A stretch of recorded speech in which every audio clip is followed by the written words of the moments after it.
Genesis habati Bible gi ahan balai ni mehoron hadana laibani madugi Bible adugi wahi adugi mate khara paraga aikoi maduna kari talibanu habati aikoi mayam puna taminase. First book of the Bible we have the Genesis. So from Genesis chapter 18 verse 20 to 21.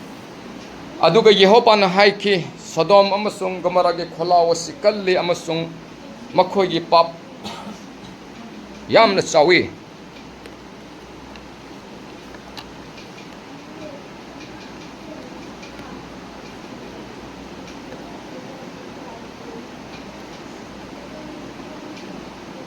Aduna hojik aina kumthakiduna aingonda lakpa kholaw adugi matungina tasengna thopra yengloge makhoina madu tawramdrabadi aina khangani. Hallelujah. Then the Lord said, the outcry against Sodom and Gomorrah is so great and their sin so grievous that I will go down and see if what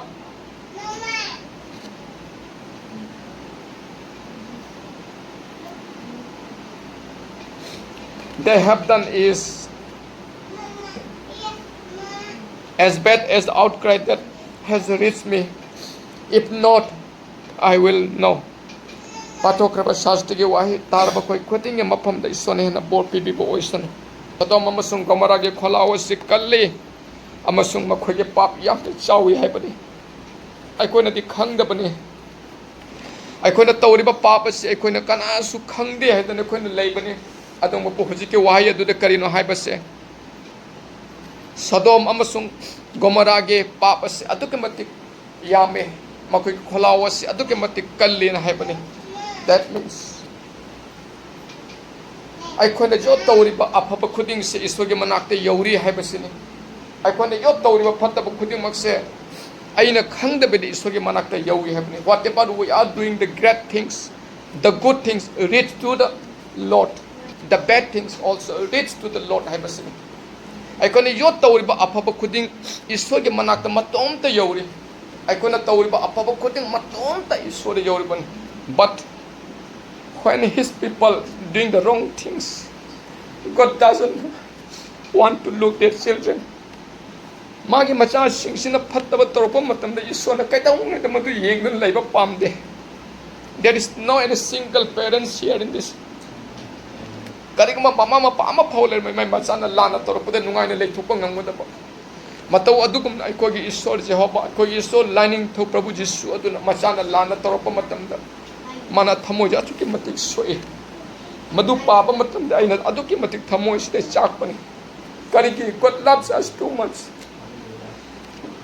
so aduki matik nungsibani aikoi se nungsiba se aikoi na masak khangdabani aikoi na khangdaba matamda aikoi na lana chatpani aikoi na lana chatpa side ison aduki matik mabuninga warubani aduna haibani Ishwar aduna haibani Sodom amasung Gomorrah ge kholaw si kalle haibani Thamoy se mami kharasu yaure aba Thamoy se mami ge kholaw da amuk kahini Ishwar amuk mota banaba. Among us there may be so many bad or naughty people here, but among us there will be only one or two people who will be very righteous and very good person. But when they cry and when they pray to the God, God will listen very carefully. Sige mapam se de pukjel sing ba kharana miti ge pi ta duna haijab matamda aikoi Ishwar dana mathakte ge tabi ganaba madu ge kholaw adu Ishwar ge manakte yobbaneba adu kholaw that outcry reach to our Lord Jehovah aikoi Ishwar ge manakte yobbaneba aduna aina ichana phattaba tawa matamda nungai ni yengba ngamoyeba ai icha du baina chumthokpa pameba aduna Ishwar sin aikoi ba adu ge matik nungsi bi baneba aduna Sigi wari si karino haiba matamda Jehovah Ishwar adu normal lakhibani. Abraham was sitting and when we just look up he saw three people there mana mi oi ahum kha uba phangkhibani maduduga Abraham na hogalaga makhoi ahum madu yamna taram na welcome tokibani. The hospitality given by Abraham was so meaningful and was so wonderful angak pa mawang gi mana maki testimony maki magi hospitality pizza petak to ba atiti bo seba to bo atuke matik mana phajana to bikhi pan mana laga pizza petak to bikhi adumo po Madugi matungdani hairiba makhoi ahumdu maduda Yehova Iso yarakpani manifested in the flesh when a lakibani mamang sei kaya gi matam dadi he came as a flesh for short period of time matam kharagi kharagi na lakpa yauki burning bush aikona ubangam ki madugi bush adasu kogi manifestation of the God haiba yapne adugidi Jacob ka mungna sana ki Israel thon ki bani madugi matam dasu ma atupa mi magi saktabam da lakibani that was the Christophany of our Lord ko adumaina lakibani Abraham ki matam dasu hoji ki hair ba Jehovah du masam lak atupa magi sargatut anigalo na lakibani fajana pija pithak tawra matung da Jehovah Iswara du maki manai ani duga hindurak pa tholok matam da Sodom Gomorrah gi wakhan Iswara du na hairak pani adugi matang adu dugni Abraham na adugi matik thamosum ko warak pase Sodom amasung Gomorrah ge kholao si yamna kalli the outcry of the Sodom and Gomorrah was so great and let me go down and see what they are doing aduga salaga makhodi yenge makhona tawribasi karino ko if they don't do makhona tawdaba taragadi I will know khangani sina bhaibase Sodom Gomorrah ge mafam duda adugi matik phatta bane aba adugi mafam duga Lot haiba mi adu lei bane aba Lot ke manak te changa kada bane aba adu madum de khoi chalor se let's not go that part. Let us now discuss only this side. Abraham ke side to kang se. Aduna ison ai kona tawre punamak se kona udi haina khanbi ganu ison taw ai kona tawre punamak se ison adu uduna ta lei bani madam aduna ai koi yamna sections ai koi punsi asida aduna thindok pathole Abraham na Jehovah aduga magi dut ani duga thindok pathole ko matam duga Abraham na Jehovah do the haibani magi wahay domtang let me read what Abraham does request to the God isore combine hai ki bana habde koi ying silaksi verse number 23 da aduga Abraham na manak te sangsil laduna hai jaki nahak na phatta ba single loina na dharma chen ba singbusu manghal lagadra na haibani then Abraham approached him and said will you shoot away the righteous with the wicked apaba mi singdabu Pataba manghan ba matamda nang namakoi puna mutubun loina manghal gadra hedana Abraham ke thamois atuki mati waja baneba Isor ge mamangda pataba mi sings na tawki butugi damakda dandi piba oina apaba singdu manghal gadra hena khalakpa matamda ngasai gi Isor du ngasai gi Abraham du puning yamna waki baneba puning yamna waki baneba so among us we must have that heart of Abraham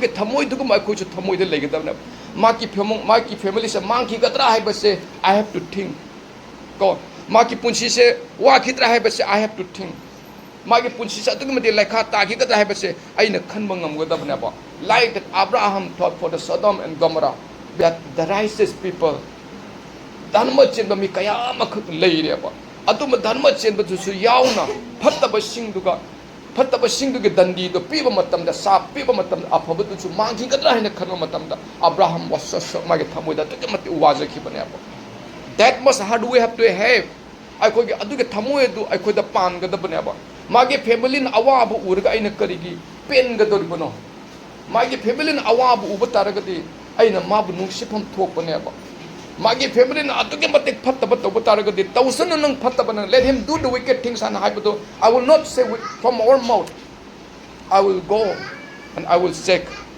and I will teach and counseling adamaina to bigana ba phattaba amabu chum thok pinana ba ko honna bigana ba nattaba taragadi phattaba du chera pe matam da afaba du yaugana ba ko adu ge maramna haiba Abraham aduna sosok in his heart magi thamoi da tuge mat mana wajiki bana ba aduna request to the God Mana Jehovah kamaina hairi yedu yinga seba ko he approached Abraham approached to the Jehovah and asked hang mana ba kamaina hang mana habde jing seba dharma singbu singbu phatta bagal loina na hatok pa haiba sin nangon dige thamna leisanu haibane hallelujah praise the Lord far be it from you to do such a thing to kill the righteous with the wicked phatta ba mi singduga Apapa singdubu heart pa haba sen nang wakal diga lab na leiba osano let your thought be far away to kill the righteous people when you give the punishment to the wicked people patta ba mi singduga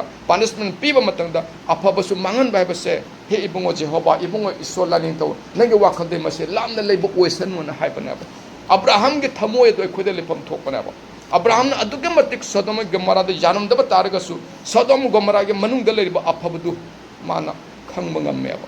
Aduga Damak the Manamo. He requested to God many times, 6 times he requested to God. Mana Taruk like 6 times Abraham requested to God.